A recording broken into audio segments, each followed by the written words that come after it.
आज पंजाब दौरे पर रहेंगे मुख्यमंत्री नायब सैनी। दोपहर में पंजाब के नाभा पहुंचेंगे सीएम, फिर मोहाली में चंडीगढ़ यूनिवर्सिटी में साहित्य महोत्सव में करेंगे शिरकत। हरियाणा कैबिनेट की बैठक में हुए कई बड़े फैसले। ग्रुप डी की भर्ती अब पूरी तरह सीईटी एग्जाम पर होगी आधारित। रिहायशी प्लॉट में नर्सिंग होम बनाने की भी मंजूरी। 20 फरवरी से शुरू होगा हरियाणा का बजट सत्र। कैबिनेट बैठक में लगी बजट सत्र पर मुहर। राज्यपाल के अभिभाषण के साथ होगी सत्र की शुरुआत। 18 मार्च तक चलेगा सदन।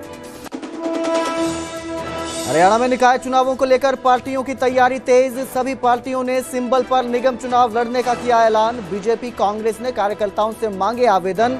पंचकुला, सोनीपत, अंबाला में होंगे निगम चुनाव। यमुनानगर में पुलिस और बदमाशों में मुठभेड़। पुलिस की गोली से बचने के लिए पुल से नीचे कूदा बदमाश, दोनों टांगे टूटी। पुलिस ने गिरफ्तार कर अस्पताल में किया भर्ती। गैंगस्टरों को हथियार सप्लाई करता था आरोपी। फरीदाबाद में मुस्लिम प्रेमी के लिए पत्नी ने कर डाली पति की हत्या। पहले शराब पार्टी की, फिर पति को उतारा मौत के घाट। रेलवे ट्रैक पर शव फेंककर हादसा दिखाने की कोशिश। 2 महीने बाद हुआ खुलासा। फरीदाबाद में एसबीआई के लॉकर से गायब हुआ करोड़ों का सोना चांदी। पीड़ित ग्राहक ने बैंक अधिकारियों पर लगाए मिली भगत के आरोप। जांच में जुटी पुलिस।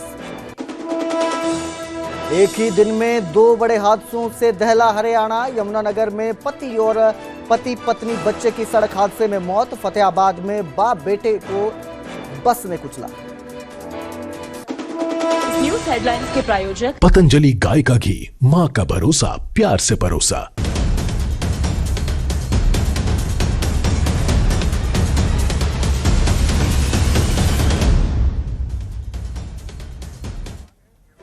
नमस्कार, स्वागत है न्यूज 18 पंजाब हरियाणा में। मैं आपके साथ कुलदीप भारद्वाज। हरियाणा प्राइम की शुरुआत करेंगे मुख्यमंत्री नायब सिंह सैनी के साथ। मुख्यमंत्री नायब सिंह सैनी आज पंजाब के दौरे पर हैं। दोपहर में पंजाब के नाभा पहुंचेंगे मुख्यमंत्री नायब सिंह सैनी और इसके बाद शाम 4 बजे मोहाली में चंडीगढ़ यूनिवर्सिटी में जाएंगे। मोहाली के घड़ुआ में चंडीगढ़ यूनिवर्सिटी है, यहाँ मुख्यमंत्री नायब सिंह सैनी पहुंचेंगे।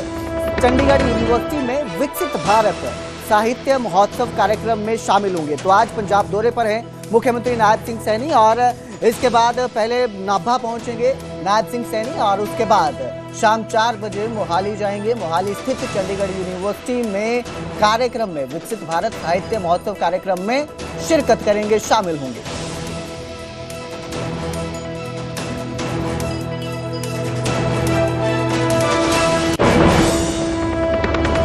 तो वहीं 20 फरवरी से हरियाणा का बजट सत्र शुरू होगा। कैबिनेट बैठक में बजट सत्र पर मुहर लगी। 20 फरवरी को सुबह 11 बजे कार्यवाही शुरू होगी। 18 मार्च तक बजट सत्र चलेगा। तो कल कैबिनेट की बैठक हुई थी, जिसके बाद बजट सत्र की तारीख पर मुहर लगी और इसके साथ ही कई अहम फैसले भी हुए। 20 फरवरी को सुबह 11 बजे से बजट सत्र की शुरुआत होगी और 18 मार्च तक ये बजट सत्र चलेगा।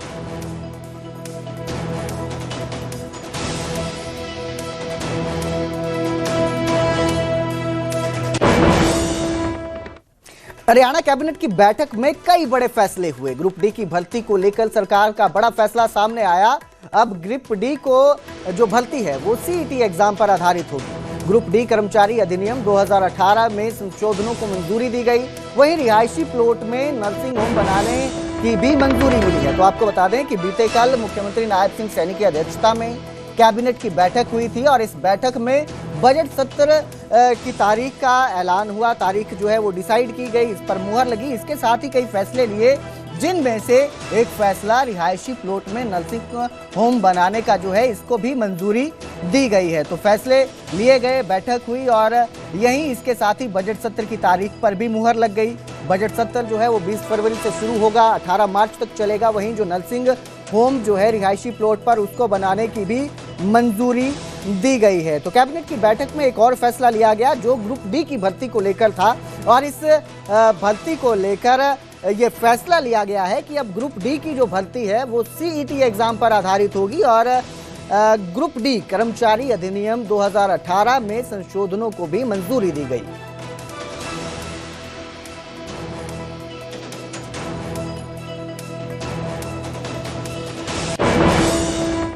तो वहीं हरियाणा में जल्द ही नगर निकाय के चुनाव होंगे और 3 नगर निगम नगर परिषद में ये चुनाव होंगे। लगभग सभी पार्टियां अपने सिंबल पर चुनाव लड़ेंगी। नगर निगम के जो चुनाव होंगे उनमें बीजेपी, कांग्रेस, इनेलो, आप अपने सिंबल पर चुनाव लड़ेंगी। पंचकुला, सोनीपत और अंबाला में ये चुनाव होने वाले हैं।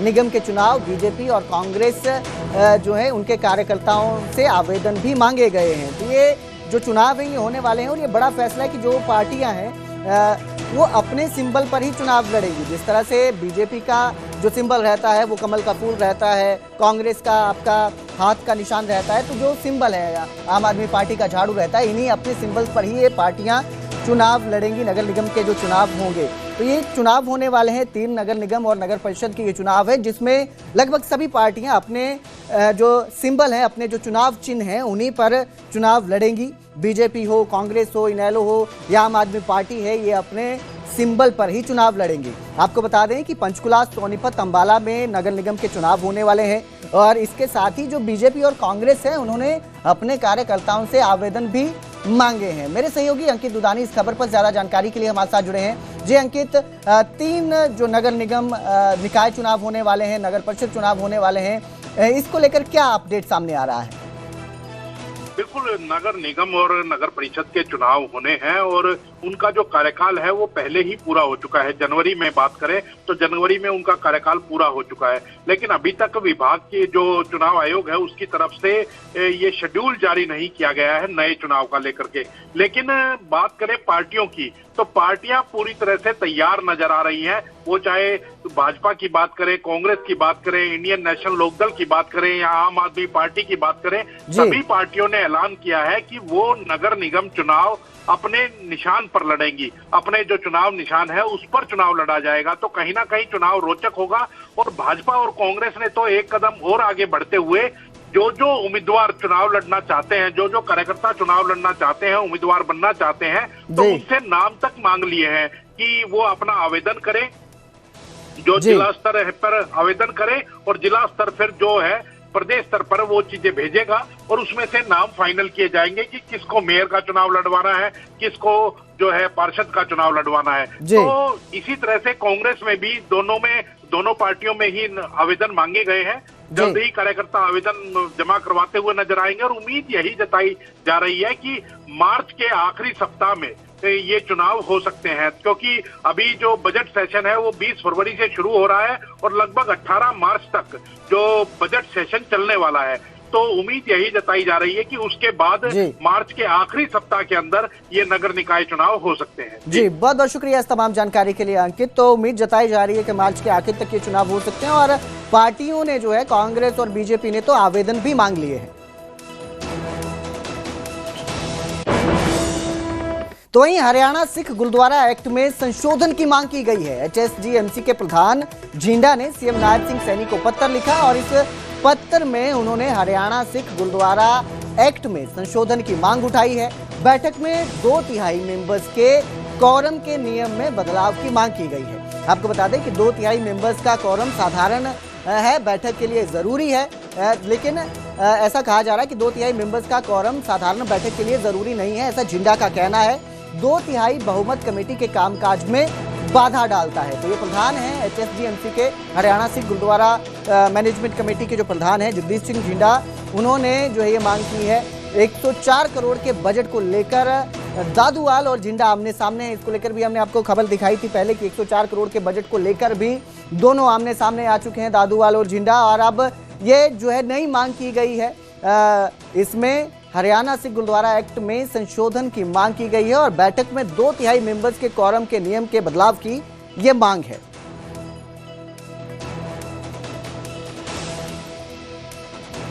तो आपको बता दें कि जो प्रधान है HSGMC के, उनका कहना है कि 2/3 मेंबर्स का कोरम साधारण बैठक के लिए जरूरी नहीं है, वहीं 2/3 बहुमत कमेटी के कामकाज में भी ये बाधा डालता है, जिसकी वजह से अगर कोई फैसला लेना हो, ये कहना है उनका, तो उस फैसले को लेने में भी दिक्कत आती है। और इसी जो इनका 2/3 बैठक मेंबर्स का ये कोरम का नियम है, इसमें बदलाव करने की मांग की गई है। हरियाणा सिख गुरुद्वारा मैनेजमेंट कमेटी जो है उसके प्रधान जगदीश सिंह झिंडा ने मुख्यमंत्री नायब सिंह सैनी को पत्र लिखा और पत्र लिखकर सिख गुरुद्वारा एक्ट में, हरियाणा सिख गुरुद्वारा एक्ट में संशोधन करने की मांग उठाई है। तो वहीं 104 करोड़ के बजट को लेकर भी आपको बता दें कि दादूवाल और जिंडा आमने सामने हैं, जिसको लेकर अभी करीब 3 दिन पहले ही पंचकुला में भी सुनवाई हुई थी और इसको लेकर कई तरह की बातें की जा रही हैं, कई तरह के जो है बयानबाजी सामने आ रही है। मेरे सहयोगी सूरज भारद्वाज इस खबर पर ज़्यादा जानकारी के लिए हमारे साथ जुड़े हैं। जी सूरज, एक मांग की गई है हरियाणा सिख गुरुद्वारा मैनेजमेंट कमेटी के प्रधान की तरफ से, जो हरियाणा सिख गुरुद्वारा एक्ट संशोधन है उसमें संशोधन करने की जो है मांग की गई है। क्या अपडेट इसको लेकर, क्या जानकारी? देखिए, इसमें एसएसजीएमसी के प्रधान जगदीश झिंडा ने पत्र लिखा है मुख्यमंत्री को और हरियाणा सिख मैनेजमेंट एक्ट में बदलाव की मांग की है। उनका कहना है कि 2/3 बहुमत की आड़ में जो कुछ सदस्य जो सहमत नहीं हैं, सीधे तौर पर उनका इशारा जो है दादूवाल गुट की तरफ से है। उनका कहना है कि जो कमेटी के रूटीन के कामकाज होते हैं उनमें वो जानबूझकर शामिल नहीं होते हैं। और ये विवाद शुरू हुआ था जब 104 करोड़ का बजट पास हुआ था। दादूवाल ग्रुप ने इसको लेकर के सिख जुडिशियल कमीशन में मामला लेकर के गए थे, कहा था कि बिना कोरम के ये बजट जो है पास किया गया था, जो अभी भी विचाराधीन है, उसमें सुनवाई चल रही है। तो इसको लेकर के जिंदा का कहना है कि इसकी आड़ में लोग जो जानबूझ करके मीटिंग में शामिल नहीं होते हैं और उसके बाद ये कहा जाता है कि कोरम पूरा नहीं है। तो रूटीन के कामकाज में जो कमेटी के हैं उसमें खर्चों की बात करें या और रूटीन के काम हैं उनमें किसी तरह की बाधा ना आए, इसको लेकर के मुख्यमंत्री को पत्र लिखा है और उनसे अपील की गई है कि वो जो हरियाणा सिख गुरुद्वारा एक्ट जो है उसमें संशोधन किया जाए ताकि जो काम जो है वो प्रभावित उसके ना हो। और दोनों जो है गुट आमने सामने है, उसको लेकर के ये कदम उठाया गया है ताकि आगे भी इस तरह की, क्योंकि 10 फरवरी को जनरल हाउस की बैठक होनी है। जिंदा का ये भी कहना है कि जनरल हाउस की बैठक हो या कार्यकारिणी की बैठक हो, दोनों में ही ये नियम है कि 2/3 बहुमत होना चाहिए। तो उस बहुमत को ना होने की जो प्रावधान है उसके लिए ये पत्र लिखा गया है। जी, बहुत बहुत शुक्रिया इस तमाम जानकारी के लिए सूरज। तो फिलहाल अपील की गई है संशोधन करने की, अब देखना ये है किस पर क्या फैसला लिया जाता है।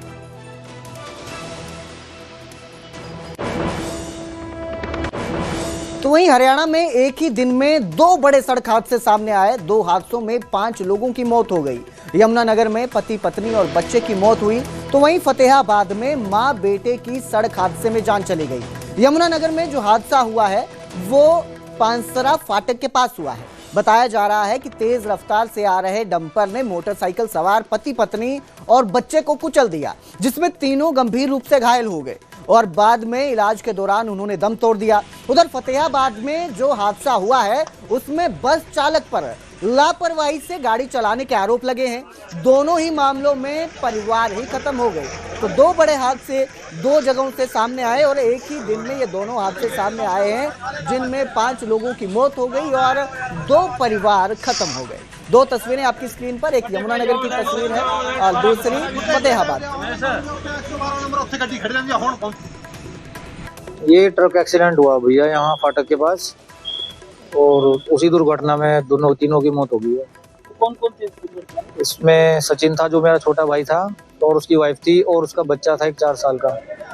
हाँ जी, 7 महीने की प्रेग्नेंट थी वो। तो सचिन के पास कितने बच्चे हैं? पहले 2 बच्चे हैं, एक लड़की है 6 साल की। तो हादसा ऐसे हुआ, मेरे पास आया फोन, जो इसका भाई का जो दुकानदार मालिक था उसके पास फोन आया, उसने बताया मेरे को भैया ऐसे ऐसे हो गया। और अब जिक्र करेंगे यमुनानगर का, जहां पुलिस और बदमाशों के बीच एनकाउंटर हुआ और इस एनकाउंटर के दौरान पुलिस बदमाशों के बीच ताबड़तोड़ गोलियां चली। पुलिस से बचने के लिए बदमाश ने पुल से नीचे छलांग लगा दी और इस पुल से कूदने के कारण बदमाश की दोनों टांगें टूट गई। ऐसा बताया जा रहा है। आरोपी जो है वो हथियार सप्लाई करता था बदमाशों को, ये आरोप है उस पर। गैंगस्टर काला राणा के भाई की गैंग को हथियार बेचता था, ये आरोप है।